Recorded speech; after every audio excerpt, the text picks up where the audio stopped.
함께 읽은 본 말씀을 가지고 말씀이신 예수라는 제목으로 하나님의 은혜 나누도록 하겠습니다. 여러분, 신앙이 좋아진다라는 말을 들었을 때, 지금 그 말을 들었는데 여러분 머릿속으로 무슨 생각이 떠오르십니까? 신앙이 좋아진다. 이 신앙이 좋아진다라는 것을 우리가 생각할 때 여기 계신 분들도 이제 계시지만 아마도 듣는 사람들마다 또 그것에 대해 생각하고 말하는 사람들마다 다 정의가 다를 거라고 생각합니다. 또 다를 뿐 아니라요, 또 그 안에 굉장히 다양한 표현들이 있을 거라고 생각합니다. 제가 오늘 여러분들과 나눌 것은요, 우리가 신앙이 좋아진다, 또 우리 안에 이런 마음 들 수 있어. 내가 신앙이 좋아지고 싶다. 여러 가지 생각이 들 수 있습니다. 그것이 기도를 많이 하는 것이든, 아니면 정말로 이 땅 가운데서 예수님과 같이 살아가는 그 모습을 따라가는 것이든, 아니면 내가 하나님의 말씀을 많이 보는 것이든, 나의 신앙이 좋아지고 싶은 마음이 우리 안에 있습니다.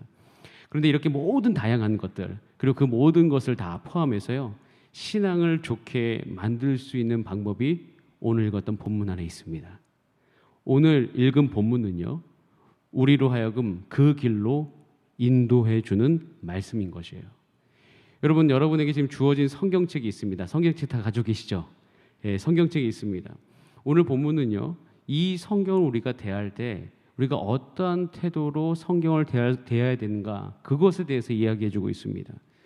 우리가 성경을 대하는 태도가 또 각자마다 너무 다른데요, 가령 예를 들어서 성경을 공부하고자 하는 태도로 대할 때는 이 성경을 더 알고자 해서 또 때로는 샅샅이 뒤져보기도 하고, 또 외우기도 하고, 또 이것에 대해서 필기하기도 하고 정리도 할 수 있습니다.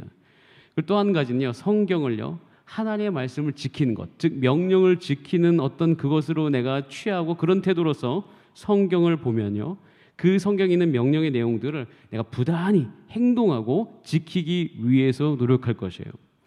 또 때로는 이 성경을 내 마음을 위로해 주는 것으로 내가 여긴다면, 또 내가 살아갈 때 갈급하고 목마를 때마다, 그리고 그것에 대해서 정말 기대하는 마음으로 말씀을 읽었을 때 제 마음에 딱 와 닿는 말씀이 있었던 거예요. 그럼 그것이 너무나도 맛있고 꿀같이 달아가지고 듣고 또 듣고 그 들었던 말씀을 다시 꺼내서 되새김질하면서 묵상하는 경우들도 있어요.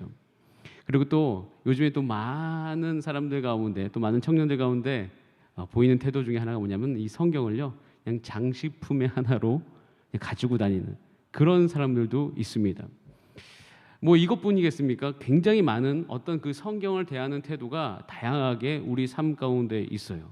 그런데 여러분, 이 성경을 대하는 태도가요, 우리가 신앙의 열매라고 이야기하는, 우리가 삶을 통해서 우리 삶 가운데 우리 믿음의 열매가 맺어지지 않습니까?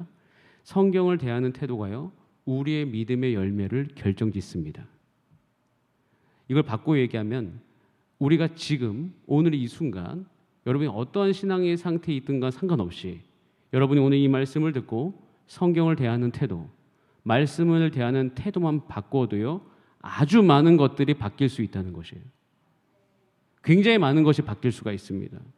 왜 내 신앙이 좋아지지 않을까라고 생각하시는 분들이 혹 계시다면요, 오늘 이 말씀을 듣고 내가 성경을 대하는 태도만 바뀌어도 신앙이 좋아질 수 있습니다. 여러분, 우리는요, 이 말씀을 통해서 내가 지금 이 성경 말씀을 어떻게 대하는지 한번 유심히 살펴보셔야 돼요. 그리고 점검하셔야 됩니다.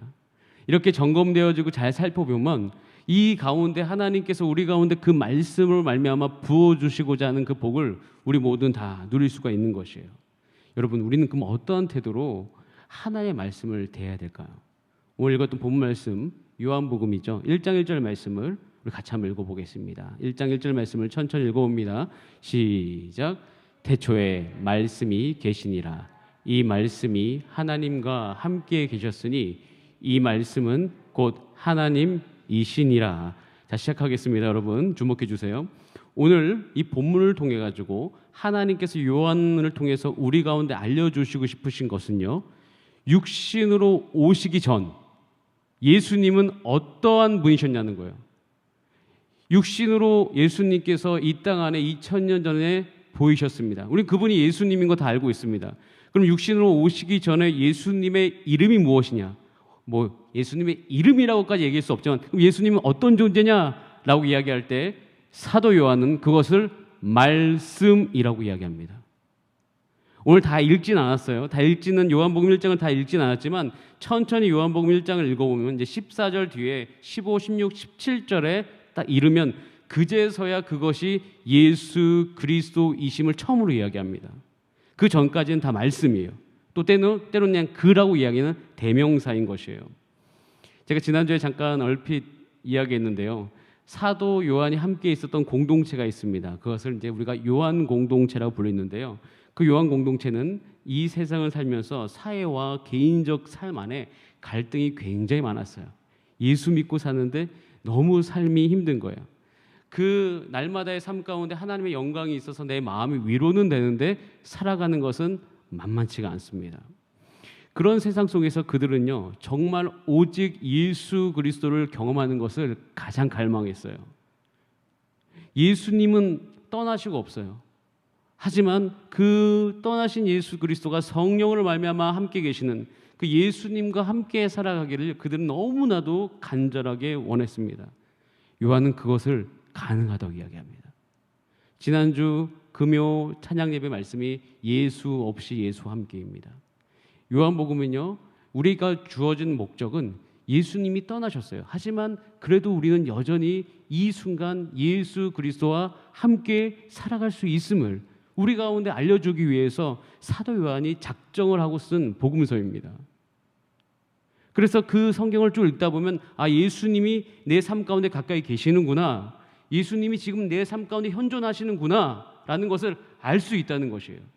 그래서 우리 요한복음을 잘 읽어보면 그 지점에 여기 계신 모두는 다 도달할 수 있는 것입니다. 근데 그 첫 번째 관문이 무엇이냐면 그것을 가능케 하기 위해서 이 말씀이라는 것이 무엇인지를 알아야 돼요.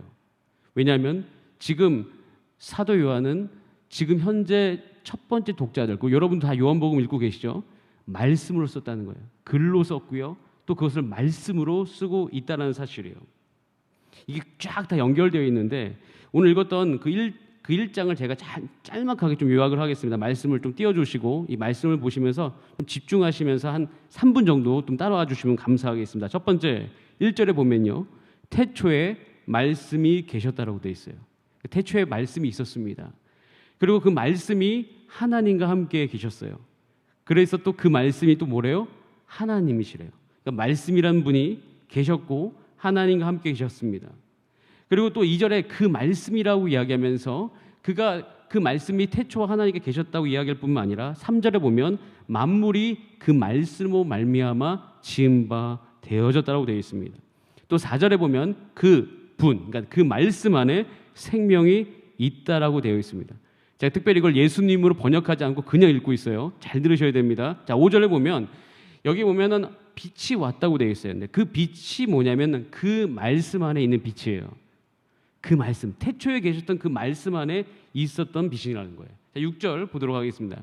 6절에 보면요, 하나님께로 보냄받은 그 요한, 세례 요한인데 세례 요한이 증거를 해요. 세례 요한이 가가지고 전하는데 그 전하는 대상이 누구냐면 그 주체가 그 말씀인 것이에요. 자, 10절 말씀 보도록 하겠습니다.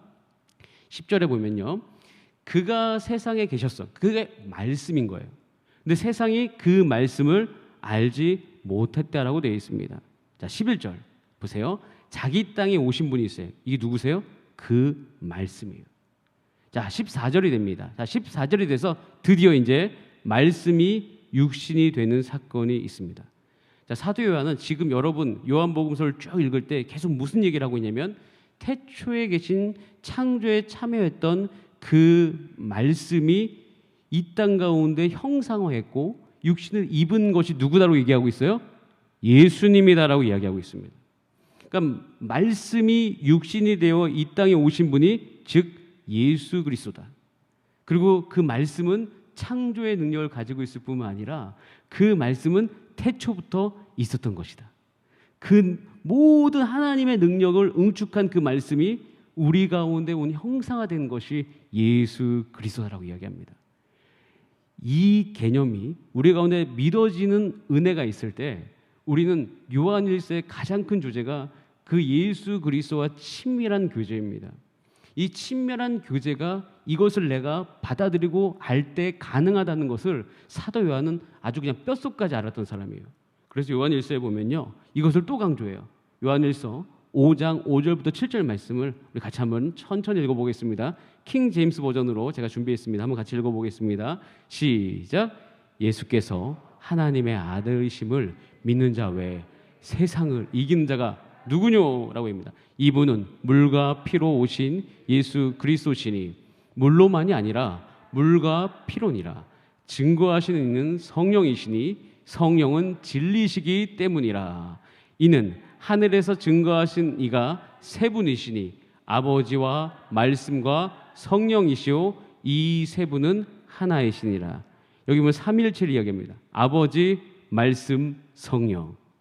예수 그리스도에 대해서 말씀이다라고 이야기하고 있습니다. 여기서 다시 한번 사도 요한은 이야기합니다. 예수 그리스도는 말씀이다. 여러분, 예수님이 말씀이다라고 이야기하는 이 주제는요, 우리가 예수님의 말을 잘 들어야 돼, 이게 아닙니다. 우리가 말씀이신 예수님 하면 그분의 입에서 나오는 말씀을 기대하는데 그게 아니라 사도 요한은 늘 이야기하는 것이 뭐냐면 예수님은 곧 말씀이다라는 거예요. 말씀이 예수님이다라는 거예요. 이것을 왜 강조하냐면, 그러면 우리 가운데 성경이 주어졌습니다. 말씀이 주어졌습니다. 말씀이 예수님이라면 우리에게 주어진 이 성경, 우리에게 주어진 이 말씀을 우리가 어떻게 대해야지 맞는 것일까요? 이 문제 때문에 사도 요한은 이 성경 안에 말씀이 곧 예수님이심을 이 요한복음서에 거의 증명하듯이 써내려가고 있는 것이에요. 그냥 우리는 말씀을 지식으로만, 명령으로만, 어떤 법칙으로만 대할 수 있어요. 우리 안에 깊은 내재적인 습관 가운데 그러한 모습들이 있을 수 있다는 것이에요. 근데 사도 요한은 그걸 깨려고 하는 것이에요. 뭐냐면은 말씀은 즉 살아계신 예수 그리스도다. 이 믿음이요, 이 사실을 내가 오늘 인정하는 것이 예수님을 경험하기 위한 첫 번째 관문이에요. 육신의 예수님이 지금 계시지 않습니다. 제자들이 사도 요한은 예수님과 함께 보냈던 사람이에요. 예수님을 사랑했던 제자. 요한복음을 읽으면 예수님이 사랑하시는 자, 그게 누구예요? 자기 자신을 이야기해요. 그러니까 요한복음서에서 요한이라고 이야기하는 것은 사도 요한이 아니고 세례 요한입니다. 즉 예수님과 굉장히 친밀감을 정말 원했던 그 사도 요한이 예수님이 없는 상황 가운데 내가 예수님과 함께 있고 싶은데 그것을 생각하니 그 예수 그리스도와 함께 있을 수 있는 중요한 하나님의 진리를 깨달았어요. 그것은 예수는 말씀이다라는 거예요. 여러분에게 주어진 성경책이 있습니다. 우리는 단순히 그 성경책을 종이의 하나의 형태로 볼 수 있습니다. 그런데 여러분 마음속에 정말로 그렇게 여기는 순간 우리 사도 요한이 경험했던 그 말씀이신 예수 그리스도, 그러니까 말씀을 통해서 예수 그리스도를 깊이 알아가는 것은 어렵습니다. 이 말씀 자체를 사도 요한이 했듯이 우리가 예수 그리스도로 여기는 믿음이 저와 여러분 가운데 있어야 될 줄 믿습니다. 그러면요, 우리가 말씀을 알기를 사모하는 것은 즉 나를 사랑하고 나를 위해서 육신 위에 되어 오신 그 말씀이신 예수 그리스도와 더 깊이 알아가는 과정인 거예요. 제가 예전에 어르신들한테 이렇게 얘기했어요. 성경책 위에 뭐 올려놓으면 안 된다. 이런 얘기 들어보신 적 있으세요? 그래서 예전에 한번 성경책에 뭐 올려놨다가 아주 어렸을 때 엄청 못되게 이야기하는 거예요. 그래서 우리가 또 언제는 또 이런 얘기도 있었어요. 성경이라는 것을 너무 신적 존재로 하는 거 아니야? 그러면서 성경책에 대해서 좀 그 여러 가지 어떤 그냥 쉽게 접근하고자 하는 그런 마음들이 있었어요. 저는 양극단이죠. 사실은요, 우리가 성경을 굉장히 귀하게 여기고 성경 이 말씀 자체를 예수 그리스도 여기는 저는 이 믿음이 저 여러분 가운데 오늘 다시 회복되기를 간절히 원합니다. 이것이 우리가 다시금 예수 그리스도와 친밀해질 수 있는 중요한 방법이라고 이야기하는 거예요. 이것은요, 굉장한 한 가지, 그러니까 예수의 말을 듣고 행하는 것과 조금 차이가 있어요. 가령 예를 들어서 우리가 말씀이신 예수님이라고 이야기할 때 그냥 예수의 말을 듣고 예수님의 말씀을 내가 행동으로 옮기는 것, 이거하고 좀 달라요. 여러분 한번 자 오른손 들어보세요. 예, 감사합니다. 제 말을 듣고 여러분 손을 올리셨죠. 물론 이제 갑자기 제가 시켜서 당황하셔가지고 안 드신 분이 있으신 것 같은데, 여러분 제 말을 듣고 여러분들은 지금 행동했습니다. 한 가지 질문할게요. 저와 여러분과 지금 무슨 관계가 있죠? 이게 무슨 얘기냐면, 제가 손을 들려고 했습니다. 돈을 들려고 했습니다. 그럼 저는 이제 설교자라는 권위로 여러분에게 손을 들라고 했고, 여러분 들으셨어요. 하지만 여러분이 내가 손을 들게 하기 위해서 왜 목사님은 지금 나로 하여금 오른손을 들라고 했지? 라고 생각하시는 분들은 없을 수 있어요. 말씀이신 예수 그리스도로 이야기할 때는 단순히 예수님이 하신 말씀을 내가 듣고 행하는 것이 아니라, 예를 들어서 예수님이 어떤 말씀하셨으면 그 존재가 말씀이기 때문에 왜 예수님께서 그 말씀하셨지? 그리고 말씀하신 그 예수 그리스도의 마음에 대해 생각하면서 우리는 어떻게 합니까? 말로서만 그 행동을 따라가는 것이 아니라 그분의 말을 내 마음 깊숙한 곳으로 가져오는 것, 이것이 같이 수반되어져야 되는 거예요. 자녀들 중에 이런 애가 있어요. 말을 해요. 말을 기똥차게 잘 들어요. 그런데 왜 했냐고 하면 엄마가 얘기해서 했어 라고 이야기하면서 그거 하고 보면 어떤 순간에 그 아들이, 딸이 내 마음과 너무 상관없이 그냥 말만 듣고 있는 경우들이 있어요. 부모는 그때 속 터질 때가 있거든요. 약간 아빠가 이렇게 해라고 했잖아 해가지고 그냥 사실 내 마음과 전혀 상관없이 그 일을 하고 있는 자녀의 모습을 볼 때가 있어요. 여러분, 성경 말씀은요, 단순히 그 말씀을 순종하라고 주어진 것이 아니라는 것은 사도 요한이 계속 강조합니다. 말씀이 곧 예수님이다. 그것은 말씀이 예수님이시니 말씀을 너희가 어떻게 대하는 것이 예수님을 어떻게 대하는 것과 같은 것이다 라고 이야기하고 있는 것입니다. 전 여러분들에게 같은 말을 계속 반복하고 있는데요, 이것을 깊이 깨닫는 여러분이 되시기를 간절히 원합니다. 나를 위해 자기 생명을 내주신 말씀이신 그리스도와 연합되는 것이 중요한 것이에요. 그러면 그 말씀이 내 마음의 조각이 되어집니다. 그 말씀이 내 마음을 조각하기 시작합니다. 그 말씀이 내 안에 들어와서 내 마음을 형성하기 시작합니다. 그럼 결국 그 말씀이 누가 됩니까? 바로 내가 되는 거예요. 우리가 그 말씀을 예수 그리스도로 받아들였을 때 그것이 내 안에 그런 일들을 행할 수 있는 것이에요. 명령과 법칙으로서만 내가 주님 말씀 잘 들었잖아요 하면서 내 의가 커지는 것이 아니라 그 말씀이 내 안에 들어와서 내 마음을 조각할 수 있도록 내어드릴 수 있는 것. 여러분, 이 과정이 정말 사도 요한이 이야기하는 예수 그리스도와 친밀해져라, 예수 그리스도의 말씀으로 네 마음을 조각해라. 우리가 하나님을 알아가는 것을, 우리가 깊이 알아가는 것을 야다라고 표현하지 않습니까? 담임 목사님께서 그걸 굉장히 많이 강조하시는데 야다할 수 있는 유일한 방법인 것이에요. 그래서 저는 여러분들이 오늘 이 말씀을 들으면서 내가 말씀을 듣는 태도를 완전히 바꿔야 되겠구나, 그 말을 내가 잘 들어야지, 이 개념이 아니에요. 그 말을 내 안으로 받아들이는 것입니다. 완전히 받아들여서 그 말과 내 마음이 부딪히게 만드는 것. 때로는 진짜 인격적이기 때문에 예수 그리스도의 말씀이 내 안에 들어왔을 때 못 받아들일 수 있습니다. 그럼 우리 마음은 반응할 수 있어야 되는 거예요. 하나님, 그 말을 내가 받아들일 수 없습니다. 하지만 그런 것과 부딪힘 안에서 결국엔 하나님의 말씀이 우리의 전인격으로 파고 들어오는 것, 이것이 사도 요한이 예수 그리스도를 경험하는 방법이다라고 우리 가운데 알려주는 겁니다. 여러분, 이 은혜 가운데로 나가신 여러분 되시기를 간절히 바랍니다. 자, 그리고 본문은요, 이제 이것을 우리가 한번 해결하면 두 번째 단계로 우리를 이끌고 있는데요, 그것은요, 한번 따라하겠습니다. 말씀은 우리 안에서 능력을 발휘한다. 골로새서 1장 29절에 사도 바울이 이렇게 고백하고 있습니다. 우리 같이 한번 읽어보도록 하겠습니다. 시작. 이 비밀, 죄송합니다. 29절만 시작. 이를 위하여 나도 내 속에서 능력으로 역사하시는 이의 역사를 따라 힘을 다하여 수고하느라. 말씀 잠깐 머물러 주시고요. 이 사도 바울이 쓴 말은 좀 한번 멈춰서 좀 생각을 하면서 읽어보셔야 돼요. 여기 보면 이렇게 되어 있습니다. 내가 일을 한다, 내가 수고한다라고 되어 있어요. 그런데 거기에 뭐가 되면 힘을 다하여 수고한다고 되어 있습니다. 그러니까 힘이 나지 않는데 힘이 없어. 그런데 힘을 다하여, 힘이 나서, 힘이 내 안에 충만해서 내가 수고하고 있다라고 되어 있습니다. 그런데 질문해 보죠. 그 힘 어디서 나는 거예요? 라고 질문했을 때 사도 바울이 답을 합니다. 내 속에서 능력으로 역사하시는 이의 역사를 따라. 내가 힘이 나는데 내 안에서 내가 힘이 날 수 없어. 지금 내 안에서 그 말씀이신 예수 그리스도께서 역동하고 계셔.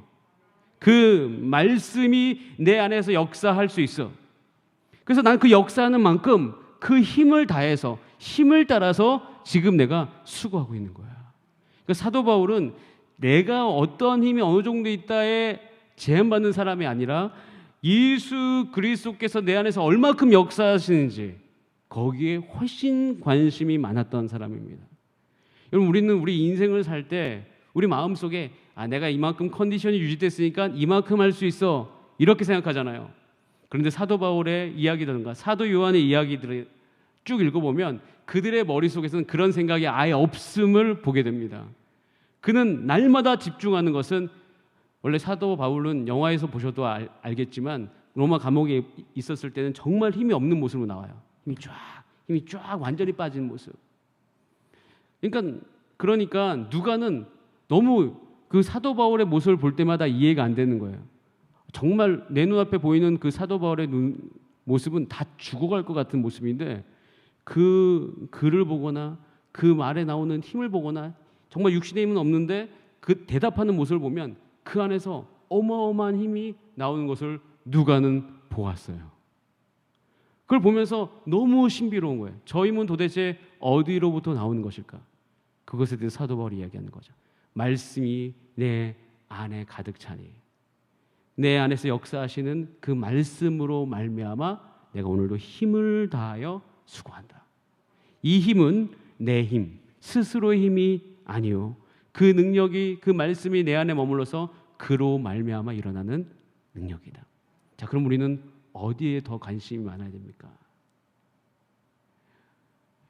요즘은 우리가 이 신앙이라는 것도 내가 하는 것 이 한 해만 우리가 한정 지을 수 있습니다. 그런데 어차피 이때 초대교회의 교회는요, 성도들은 아예 자기 힘으로 할 생각을 하지 못했어요. 이유는 간단합니다. 힘이 정말 없었기 때문입니다. 로마의 압제와 그리고 잘 먹지 못하는 그 건강 상태 안에서 그들은요, 힘이 날 수가 없었습니다. 그래서 경험한 것은 말씀을 내 안에 가득 채우는 거예요. 그럼 거기서부터 힘이 나는 것을 경험하는 것입니다. 여러분, 사도 요한이 우리로 하여금 하나의 말씀으로 그 길을 우리로 똑같이 인도하고 있는 것입니다. 여러분 안에 이 힘이 역동하게 되기를 간절히 바랍니다. 그래서 여러분, 하나님께서 주시는 그 힘으로 말미암아 똑같이 얘기하는 거죠. 힘을 다하여 가정에서 내가 힘을 다하여 수고한다. 여보, 어떻게 그렇게 힘이 나? 내 안에서 역사하시는 힘의 그 역사를 따라서. 권사님, 어떻게 그렇게 힘이 없으시고 피곤하신데 나오셔서 기도하실 수 있습니까? 내 속에서 역사하시는 이의 역사를 따라서. 그렇게 우리가 대답할 수 있는 저와 여러분 되기를 간절히 원합니다. 그래서 골로새서 3장 16절에 이렇게 이야기하고 있습니다. 같이 한번 읽어봅니다. 시작. 그리스도의 말씀이 너희 속에 풍성히 거하여 모든 지혜로 피차 가르치며 권면하고 시와 찬송과 신령한 노래를 부르며 감사하는 마음으로 하나님을 찬양하고. 여기 보면 뒤에가 너무 좋은 말들이 가득 차 있죠. 모든 지혜로 가르치고 권면하고 노래 부르고 감사하는 마음으로 하나님을 찬양하고. 분위기가 참 좋죠. 근데 이런 분위기가 이들에게는 없었지만 그 가능한 거 한 구절, 그리스도의 말씀이 우리 안에 풍성히 거하시면. 그래서요, 저와 여러분은 한 가지의 목적에 우리 삶을 전폭적으로 들으셔야 됩니다. 하나의 말씀이 어떠한 방식으로든 어떠한 방법으로든 내 안에 가득 차기 위해서 여러분의 삶에 모든 것을 투자하실 수 있는 여러분, 우리가 되기를 간절히 원합니다. 이것이 우리가 살 길인 것이에요. 제가 여러분 제 말씀을 잘 듣다 보면 제가 요한복음 15장을 인용하는 것을 참 많이 들으실 거예요. 저는 요한복음 15장을 정말 좋아합니다. 가령 예를 들어 저한테 마지막 인생의 마지막에 설교 한 번 남았어. 그럼 어떤 본문으로 설교하시겠습니까? 라고 저에게 질문하면 전 주저없이 요한복음 15장입니다. 요한복음 15장의 깊은 의미와 유익을 아직은 제가 다 발견하지 못했습니다. 참 놀라운 것은 그 말씀을 어느 상황, 어느 시기, 어느 감정에 내가 묵상을 하더라도 그 의미가 너무 다양하고 굉장히 제 삶 가운데 풍성함으로 다가오는 것을 참 많이 경험합니다. 제가 요한복음 15장의 그 능력을 처음으로 경험했던 그 기억이 저에게 너무 선명하게 남아있는데, 그때가 제가 고3 때였습니다. 고3 수능 다 보고 나서 이제 원서를 쓰고 있었을 때예요. 그래서 제가 이제 이미 결정해 쓴 원서가 하나가 있었고요. 그다음에 어떤 분의 어떤 권유로 또 다른 원서 하나를 썼습니다. 이 두 가지 중에 굉장히 많이 고민을 했었어요. 어디에 가야 될까? 그래서 그날도 제가 이제 고등학교 때 기도하던 그 친구들이 있었기 때문에 학교 앞에 있는 이름이 열린문교회가 있었는데 그곳에서 기도했어요. 마침 어느 대학을 선택해야 될지. 그리고 이제 제가 학교 바로 앞에 살았는데 딱 집에 갔는데 마침 열쇠를 제가 놓고 온 거고 집에 아무도 없는 거예요. 그래서 제가 그때 집 앞에 있는 그 계단 있잖아요. 아파트니까 그 계단에 쪼그려 앉아가지고 기도를 했었어요. 하나님, 어느 대학을 제가 가면 좋겠습니까? 하나님께서 그때 저에게 대답하셨던 것은 요한복음 15장 말씀이었어요. 이렇게 대답하죠. 내가 너 안에, 네가 내 안에 있으면 너는 모든 걸 할 수 있다. 하지만 넌 나를 떠나서는 아무것도 못한다. 동문서답하셨어요. 난 어느 대학을 가길 원하냐 물어봤는데 주님이 그렇게 답을 주셨습니다. 제가 그때 깨달았어요.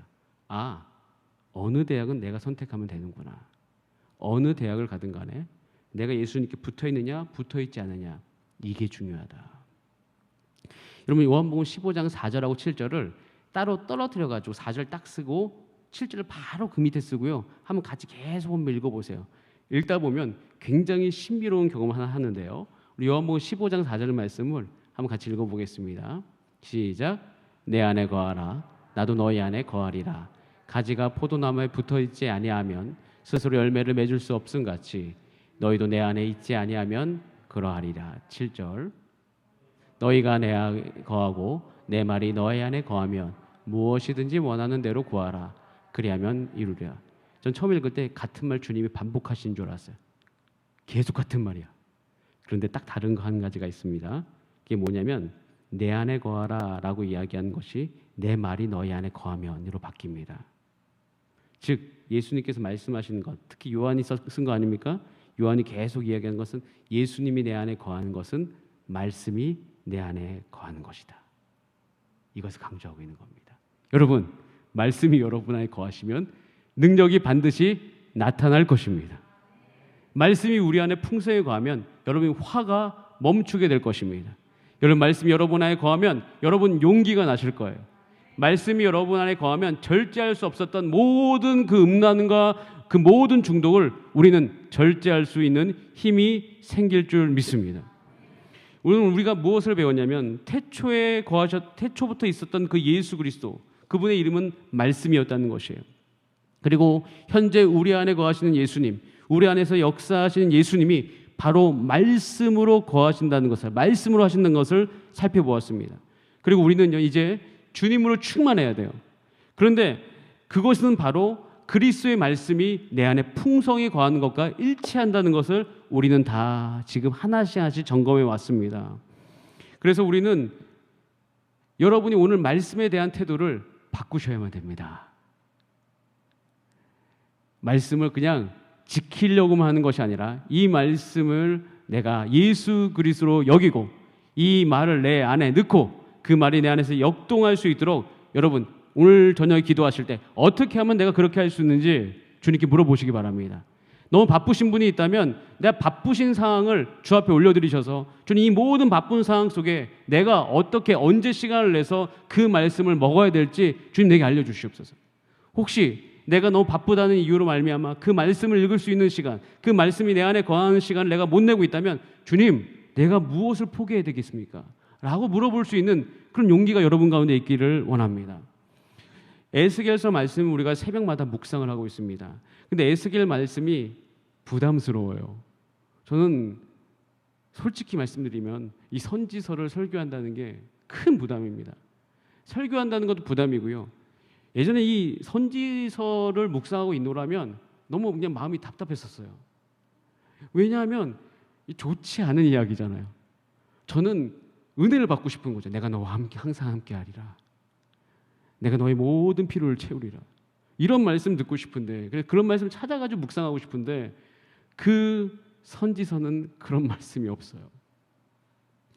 특별히 에스겔을 묵상하는 가운데 제가 이제 새벽에 나오는 포커스가 뭐냐면 회개. 우리 가운데 회개가 임해야 된다. 우리가 회개할 수 있어야 된다. 회개가 어떻게 가능할까 물어보는 거죠. 근데 이 말씀을 제가 준비하면서 답을 얻었어요. 여러분, 회개할 수 있는 방법은 말씀이 내 안에 거하면 회개가 됩니다. 회개가 안 되는 이유는 주의 말씀이 내 안에 거하지 아니하기 때문입니다. 그리고 회개를 하면 나의 죄가 다 주 앞에 토해내기 때문에 내 마음이 자유를 얻습니다. 이건 너무 단순한 원리인데 우리가 그걸 하지 않고 있는 거죠. 그리고 말씀이 내 안에 거하면요, 우리는 히브리서 4장 12절 13절이 더 이상 부담이 아니에요. 부담이 아니라 오히려 우리를 시원하게 해주는 말씀이라는 것을 알게 돼요. 우리 히브리서 말씀 같이 한번 읽어보겠습니다. 시작. 하나님의 말씀은 살아있고 활력이 있어 좌우에 날 수는 어떤 검보다도 예리하여 혼과 영과 및 관절과 골수를 찔러 쪼개기까지 하며 또 마음의 생각과 뜻을 판단하나니 지으신 것이 하나도 그 앞에 나타나지 않음이 없고 우리의 결산을 받으실 이의 눈앞에 만물이 벌거벗은 것 같이 드러나느니라. 이 말씀이 부담스럽지 않고 오히려 하나님의 말씀을 내게 부어주어서 내 안에 잘못된 것, 내 앞에 회개해야 될 것, 내가 잘못했던 것을 주 앞에 올려드리고 주의 다루심을 받을 준비가 되어 있는 그 모습, 저와 여러분이 그 모습 가운데로 나아갈 수 있는 은혜를 덧입게 될 줄 믿습니다. 그 은혜가 있고 싶어요. 여러분, 그래서 저는 오늘 준비한 이 말씀 가운데 한 가지 찬양을 준비했는데요. 결론을 내자면 여러분이 지금 대하는 하나님의 말씀에 대한 태도가 예수님에 대한 태도와 일치하는 것입니다. 말씀에 순종하는 자는 예수님께 순종하는 것입니다. 말씀을 무시하는 자는 예수님을 무시하는 것입니다. 말씀을 시인하는 자는 예수님을 시인하는 자요, 말씀을 부끄러워하는 자는 예수님을 부끄러워하는 자입니다. 말씀을 사랑하세요. 말씀을 사랑하고 말씀을 존귀하게 여기시기 바랍니다. 그러면 예수님을 사랑하게 될 것입니다. 말씀을 완전히 버려두시 부두시면, 무관심하게 두면 즉 예수 그리스도의 무관심한 자가 될 것이에요.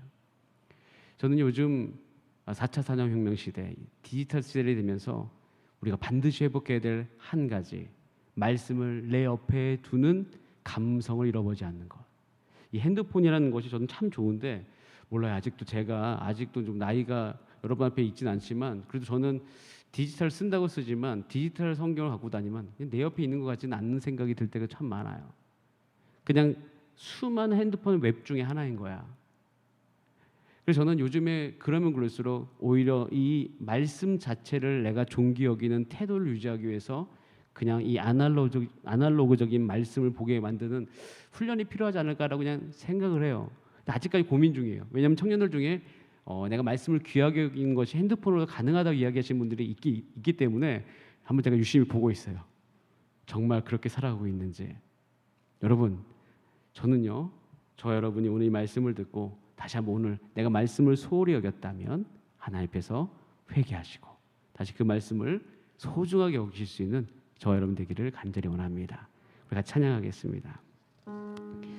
자, 우리 이 시간 찬양하실 때요, 이제 말씀이신 예수라는 말을 들으면 여러분 생각하셔야 됩니다. 내가 예수의 말을 잘 듣는 것이 아니라 그 말씀 자체가 예수님입니다. 자, 우리 이거 생각하시면서 우리 같이 찬양하겠습니다. 말씀이신 예수, 진실하신 초대, 사랑으로 그 진리로 주께 와서 듣고, 주께 와서 듣고 주님께 배우라. 몸으로 보이신 예수께. 우리 다시 한번 고백할까요? 말씀이신 예수, 말씀이신 예수, 진실하신 초대, 사랑으로 그 진리로 주께 와서 듣고 주님께 배우라. 몸으로 보이신 예수께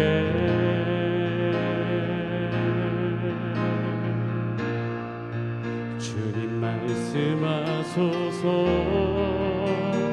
듣길 원해요. 인도하소서.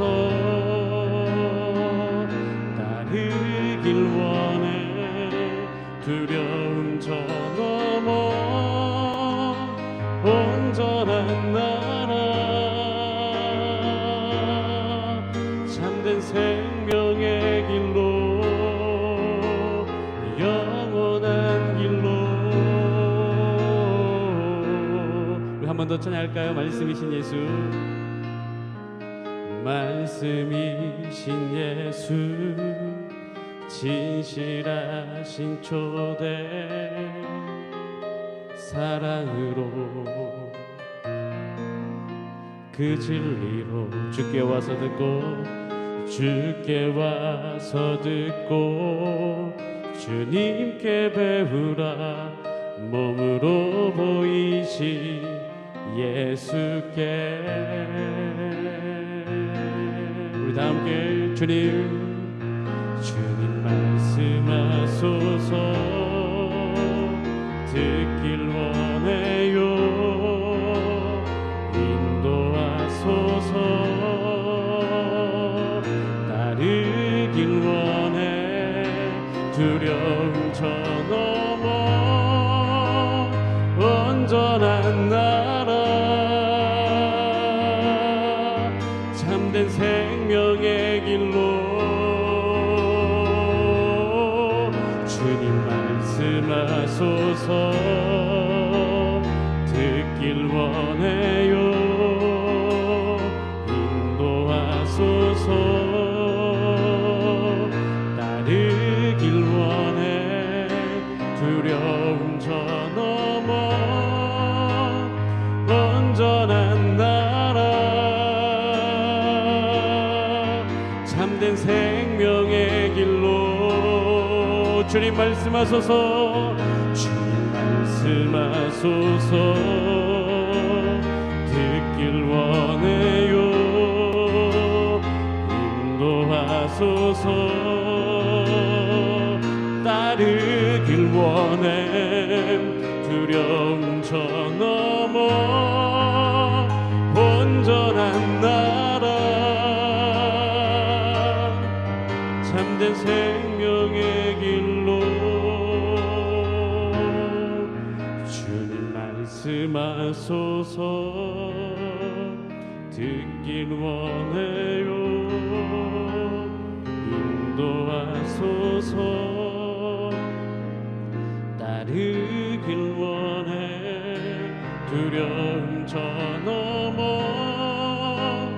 온전한 나라. 참된 생명의 길로 영원한 길로. 우리 다 함께 이 시간 합심으로 기도합니다. 기도하실 때 우리 고백합시다. 주님은 말씀이십니다. 내게 주어진 이 성경 말씀을 대하는 태도를 내가 바꾸기를 원합니다. 내 곁에 두기를 원하고 내가 날마다 먹기를 원하고 이것을 먹으라고 하신 예수 그리스도의 말씀 따라 살기를 간절히 원하오니 내 안에 풍성히 주님의 말씀 거하게 하소서. 우리 다 함께 이 시간 주여 한번 부르신 다음에 합심으로 주 앞에 기도드리겠습니다. 주여